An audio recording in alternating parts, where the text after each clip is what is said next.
long speech, thank you for accepting this interview with Trem News in Progress. It's good to be here. Thank you. Leader of the hip-hop group Arrested Development. The group has 2 Grammy Awards. Their best-known songs are People Everyday and Tennessee.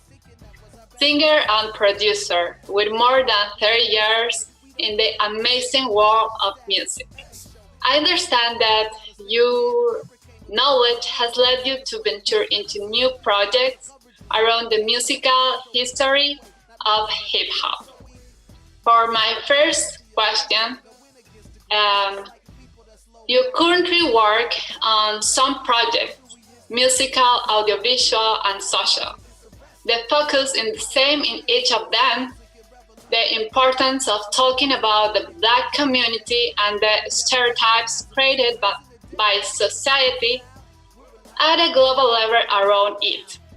All your projects are published on the brotherspeech.com website.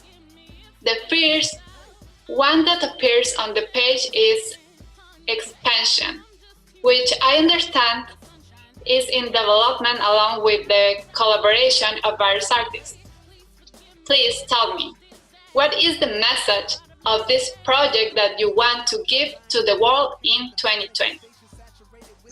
The music project Expansion is a passion project where I collaborated with some very young artists to really make what I consider to be positive,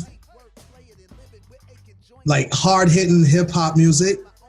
And I'm really excited about it. Expansion is it's a 4-part series, and this is the first release coming up soon.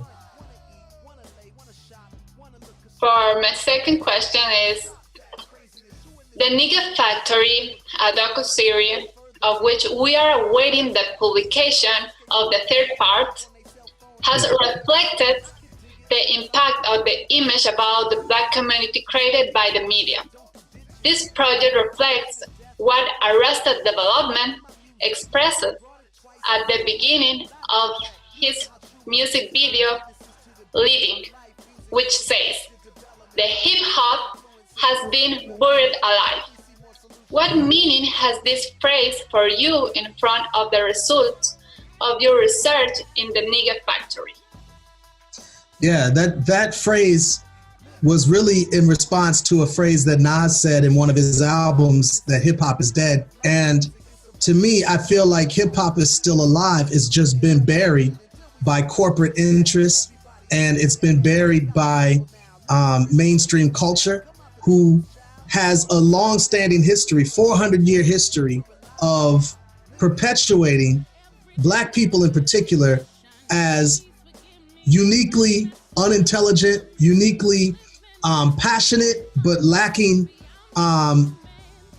deep intellect and deep academic understanding of deep things, and also lazy, materialistic, over-sexualized.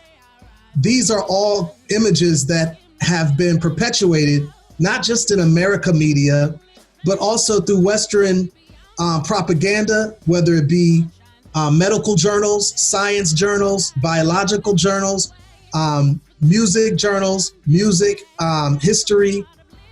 So many different areas we have been portrayed as untrustworthy, lazy, and just overall underdeveloped human beings. And so hip hop music, unfortunately, has been buried, and what has surfaced and been perpetuated and promoted is primarily music that basically agrees with those white supremacist standards that I just talked about. So it's really a dangerous place that we're at in society, because future generations will grow up never having known what real hip hop is, but also what Black music is.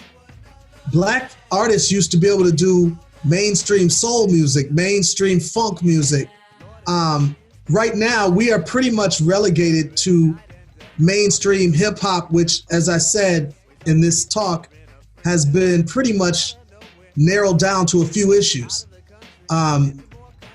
Drugs, selling drugs, prostitution, strip clubs, hoes, and partying and making money and shopping. I mean, those are the basic premise of pretty much every hip hop song you hear. There are exceptions, and I applaud those exceptions, but 98% of what you hear is those things I just mentioned. And that all has an effect, not only on young kids, but on the entire world, other races, how they view us. And of course, it has an effect on young people who are impressionable and trying to understand who they are. So. Thank you. Well,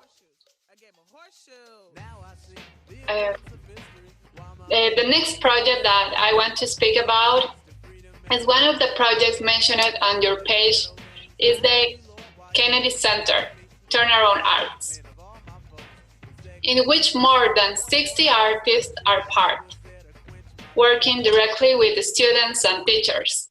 The official website of the program mentioned that you are now the turnaround artist for Martin Luther King Jr. Middle School in Richmond and Dr. Martin Luther King Jr. Elementary in Milwaukee. I would like to know what was one of the best experiences in the time that you have collaborated with this wonderful initiative? That's a great question. I had a lot of great times with these kids. One of the things that impresses me the most is that these children are very smart and they're very aware that they're being attacked by mainstream media. So most of these kids at those schools that you mentioned are Black kids, Black and brown kids, both of which are very aware that what they see on the media, what they hear in songs does not reflect what their lives are.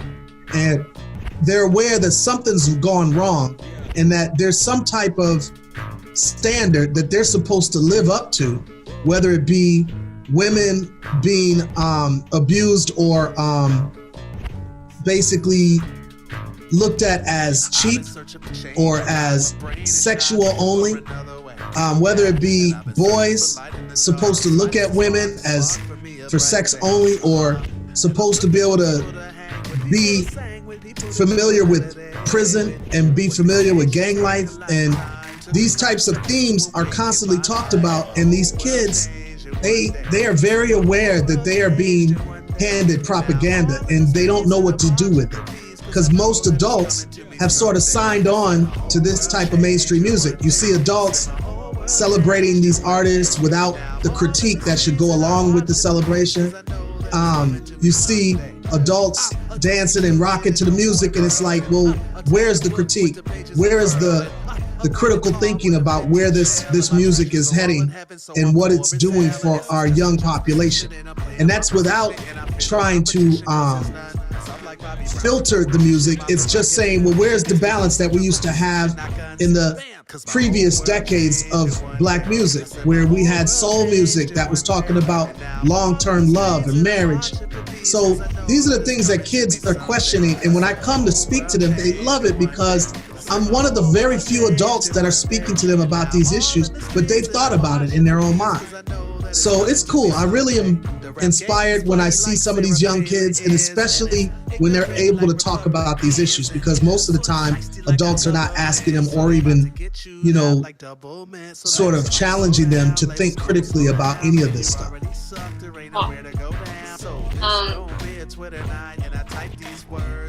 The next project that I want to speak is Victory Spot. I understand that it is an art school in Fight Valley, Georgia, that you started together with your wife, Yolanda, and you converted your Vagabond Productions office building into this art school. I know that the school started with 15 students. How many students are there currently, and what industry musicians are participating in this project? Yeah, that's a great question. We have 30 students. It's been open for 4.5 years. Of course, as some students leave, we have new students, so it's constantly changing. And the producers and artists that we have that teach, are renowned artists. They are all like super professionals. One of like our acting teacher is our daughter, Zoe Renee. She's one of our acting teachers. And she's been on shows on BET Network, TV One Network, Warner Brothers movies. She's filming an Amazon film right now. We have a producer named Christian Mambrou who's produced for top records throughout Africa. He's producing a record for me right now on Expansion, which is the EP that I was mentioning earlier in this interview. And then we have a man named Casey Graham, who's a Grammy-award winning producer, who is also teaching for us. We have an award-winning artist named Paige Summers, who does visual art teaching for our school. So we have a lot of different great artists that all have agreed to teach at Victory Spot. And the kids and the adults that are learning from them, they all benefit. And it's a great atmosphere. I mean, I wish people could come and see what we're doing. But now we have online classes, so that takes it to another level. People could take online classes with Victory Spot, and they can go to victoryspot.org to check out our prices and stuff like that. Great. Well, Black Existence on Instagram has photos from users of Brazil, Los Angeles, Atlanta, Dubai, New York, France, London, Hawaii, Ethiopia, Egypt.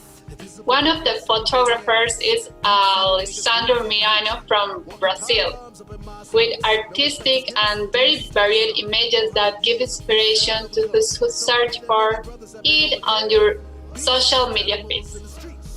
But what is the objective behind all these images with the faces of children, of people, also images of nature, religious, and some extravagant ones? Yeah. My hope is to show the beauty, the diversity, and the humanity of Black people throughout the world. People of darker skin who ultimately, in many countries, get marginalized, they get oppressed, and through white supremacy throughout the world in recent times, but also in previous millenniums, we have been portrayed as pretty much a one-dimensional people.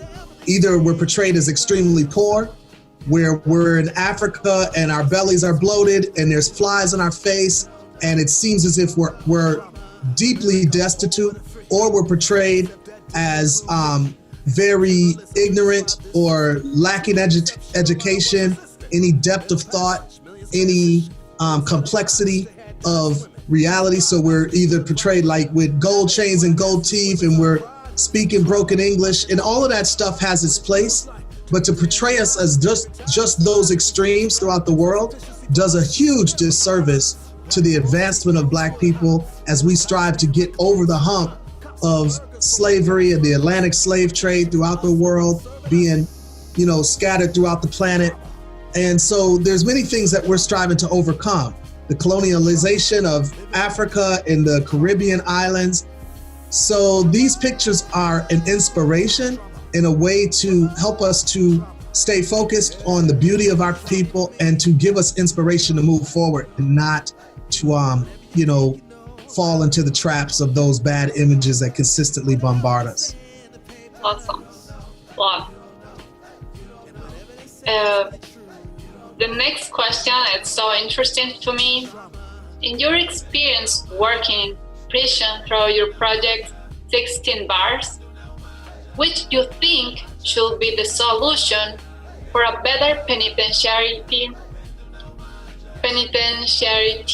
system that will avoid inmates falling back to criminal activities? That's a great question. I think one thing is to stop privatizing prisons. Privatized prisons have an incentive to keep their beds filled. They want to have a 98% occupation of the prisons. And so it gives them a reason to want people to be in the prison. Second of all, I think there needs to be way more people in charge of prisons that have actually either been to prison in the past and understand the injustices that are happening, but also being involved in the lawyer systems, the law, so that lawyers can be more involved in helping to bring more just cases. And then also judges and so on and so forth. So I think more people with more compassion for the issue of incarceration should be in places of power so that we can have a much better system. So that's one of the things that I think, or two of the things that I think we should do. Interesting, so interesting. I understand that will you help and work with the organization Act for Africa? You had helped 17,000 orphans in 70 countries. Will this project include in the future the development of a productive economic activity that can help African families to have a stable income, such as industry or agriculture? I definitely would love to see that. Like for me, that's my biggest want or desire, is to see Africa independent and able to provide for itself. It's one of the richest continents in the world as far as resources. And so at this point, the resources are primarily being sucked up by European countries from deals that were made during the years of colonialism. And so whether it's diamonds or numerous other very precious resources, they're being sucked up, and most of the money is being made by European countries. And so many countries in Africa are in debt. All of these things have to be changed over. And I feel it's unjust in the first place that these debts are even in existence. And so we've got a lot of work to do to try to change that. You know, the Atlantic slave trade, which really devastated many people within the African diaspora, was only 150 years ago. So it's not that many years ago that one of the most atrocious events in human history has happened. So we've got to, you know, change things, but it's going to take some time. And if I have anything to do with it, I'd like to be a part of making that happen. How do you think that could be changed? I don't know personally. Like, I don't have the answers personally. What I've been doing is connecting with people that are on the continent and just striving to have a collective of people that have the same consciousness, so we can all strive to do what we can.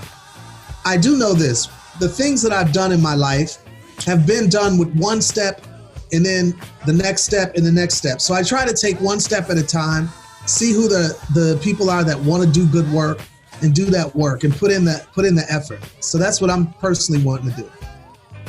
Thank you so much. Well, listen, everything that you said was so interesting, and I think that it will be so helpful for our audience and our community. So thank you very much for this interview. We hope to know more about your project very soon. Have a Thank you. wonderful day. Thank Have you. a great day. Peace.